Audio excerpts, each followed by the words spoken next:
और अदिति दोनों सौतेली बहनें थी। सुकन्या की माँ आशा का उसके बचपन में ही देहांत हो गया था। उसके पिता मनोहर ने दूसरी शादी की और सुकन्या की सौतेली माँ सरिता के घर में आ गई। सरिता ने आते ही पूरे घर को अपने कब्जे में कर लिया। वो हमेशा सुकन्या से पहले अपनी सगी बेटी अदिति पर ध्यान देती थी। मम्मी ये देखो मेरा नया सूट, शाम के फंक्शन में ये कैसा लगेगा? ये तो बहुत सुंदर लग रहा है, रानी लगेगी बिल्कुल मेरी बेटी। मम्मी वो सुकन्या को क्या दोगी पहनने के लिए? वो भी तो हमारे साथ शादी में जा रही है, पहन लेगी कुछ भी जो उसका मन होगा। मेरे पास इतने पैसे नहीं है कि मैं उसके लिए भी नया सूट खरीदूं। वैसे भी तुम्हारे पापा का अब इतना काम नहीं बचा। मेरे लिए तुम्हें नया सूट लेकर देना जरूरी था। बहुत लोग आएंगे वहाँ, क्या पता कोई तुम्हें अमीर घर का लड़का पसंद कर ले।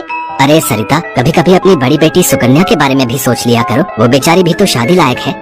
बस आ गए अपनी लाडली बेटी के बारे में चिंता करने। पता नहीं कौन से मनहूस दिन मेरी तुम्हारे साथ शादी हुई थी। जब से आई हूँ एक ही नाम तुम्हारे मुंह पर चढ़ा हुआ है। देखती हूँ सुकन्या सुकन्या। अरे तुम्हारी दूसरी बेटी अदिति भी कुंवारी है, वो भी तुम्हारी ही बेटी है। उसके बारे में भी कुछ सोचा करो। मैं हूँ जो पैसे जोड़ जोड़ कर अपनी बेटी को सूट दिलवाए है। अब शाम को चलने की तैयारी कर लो, बहुत बड़े बड़े लोग उस शादी में आएंगे। ये तो मेरी सहेली पुष्पा की बड़ी मेहरबानी है जो उसने हमें एक कार्ड दे दिया, वरना हम गरीबों को इस शहर में और इतनी बड़ी शादी में कौन पूछेगा। मनोहर को पता था कि सरिता का स्वभाव बहुत ही खड़ूस है, इसलिए वो चुपचाप अपने कमरे में चला जाता है। शाम को सब लोग शादी के लिए तैयार होते हैं। अदिति बहुत ही सुंदर सूट पहनकर तैयार होती है। सुकन्या के पास तो कपड़े ही नहीं थे। अचानक मनोहर सुकन्या के पास आता है। सुकन्या बेटी ये ले, ये तेरी माँ की साड़ी है, तू ये पहन कर तैयार हो जा। देख कितनी सुंदर साड़ी है, मेरे संदूक में रखी थी, मैं वही ढूंढ रहा था और आज मुझे मिल गई।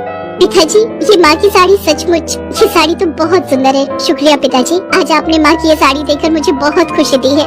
हाँ बेटी, अब ये साड़ी पहनकर जल्दी से तैयार हो जा, देखना सबसे सुंदर लगेगी मेरी बेटिया। सुकन्या अपनी माँ की साड़ी पहनकर तैयार हो जाती है। सब लोग शादी में पहुँचते हैं। सरिता जानबूझकर अदिति को ही आगे कर रही थी ताकि वहाँ लोग अदिति को ही देखें। तभी एक बहुत ही बड़े परिवार के लड़के आशीष की नजर सुकन्या पर पड़ती है। सुकन्या बिल्कुल अकेली खड़ी थी। वो लड़का उसके पास आया और उससे बात करने लगा। हेलो, मेरा नाम आशीष है और आपका? जी मेरा नाम सुकन्या है। अच्छा नाम है आपका। वैसे आप यहाँ अकेली क्यों खड़ी हैं? चलिए ना, वहाँ डांस फ्लोर पर सब लोग डांस कर रहे हैं। आशीष को सुकन्या से बात करता देख सरिता आशीष के पास आती है। सुकन्या बेटा, तुम्हारे पापा तुम्हें बुला रहे हैं, इनके साथ अदिति डांस कर लेगी। अब हाँ, क्यों नहीं, प्लीज। मनोहर ने तो सुकन्या को बुलाया ही नहीं था। ये सब तो सरिता की चाल थी। थोड़ी देर बाद सुकन्या फिर से खड़ी थी। अदिति आशीष के साथ डांस करने लगती है। आशीष अभी भी सुकन्या की तरफ ही देख रहा था। शायद उसे सुकन्या पसंद आने लगी थी। आशीष पूरी शादी में सुकन्या से बात करने की कोशिश करता रहा, पर बार बार सरिता अदिति को बीच में लाने लगी। पर आशीष के मन में तो कुछ और ही चल रहा था। एक दिन जब सुकन्या घर के काम कर रही थी तो अचानक मनोहर के साथ आशीष और उसके माता पिता आ जाते हैं। सरिता, जाकर जल्दी से चाय नाश्ते का इंतजाम करो। घनश्याम जी अपने बेटे आशीष का रिश्ता हमारी सुकन्या के लिए लेकर आए हैं। क्या? सुकन्या के लिए आशीष का रिश्ता? ये कैसे हो सकता है? मनोहर की बात सुनकर सरिता चौंक जाती है। सुकन्या तो घर की झाड़ पोछ में मैले कुचैले कपड़ों में मानो ऐसी लग रही थी जैसे कीचड़ में कमल। वहीं अदिति सोफे पर आराम से बैठी थी। सब कुछ आशीष और उसके माता पिता के सामने था। सुकन्या बेटिया, जाओ जल्दी से तैयार हो जाओ। अदिति, जाओ अपनी दीदी को तैयार कर दो।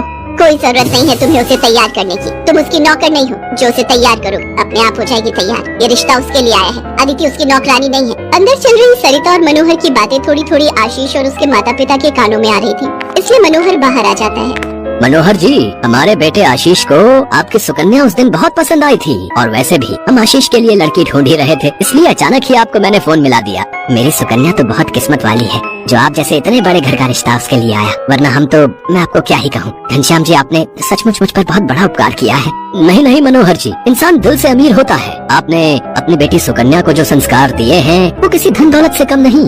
तभी सुकन्या चाय नाश्ता लेकर आ जाती है। सुकन्या का रिश्ता पक्का हो जाता है। भाई साहब, हमें आपकी सुकन्या बहुत पसंद है। हम तो जल्द से जल्द शादी करके सुकन्या को अपने घर की बहू बनाकर ले जाना चाहते हैं। बस आप शादी की तैयारियां कीजिए। आशीष के माता पिता के मुंह से ये बातें सुनकर मनोहर की खुशी का ठिकाना नहीं था। सुकन्या आज एक बहुत बड़े घर की बहू बनने जा रही थी। आशीष के माता पिता रिश्ता पक्का करके चले जाते हैं। कुछ दिनों बाद सुकन्या की शादी की तारीख निकल आती है। सरिता, मैं देख रहा हूँ जब से सुकन्या की शादी पक्की हुई है तुमने सुकन्या से बात तक करना छोड़ दिया है। ये ठीक नहीं।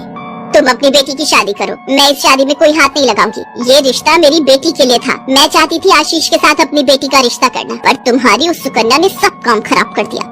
ये तुम गलत कह रही हो सरिता। सुकन्या के लिए आशीष के माता पिता खुद से रिश्ता लेकर आए हैं। तुम्हें तो खुश होना चाहिए। तुम क्यों सौतेलापन सुकन्या के साथ रख रही हो? तुम्हें तो उसकी सगी माँ बनकर उसे विदा करना चाहिए। मैं इसलिए तुम्हें उसकी माँ बनाकर लाया था, वरना क्या? क्या कहो तो मैं अभी ये घर छोड़कर चली जाती हूँ। बोलो। मनोहर की बात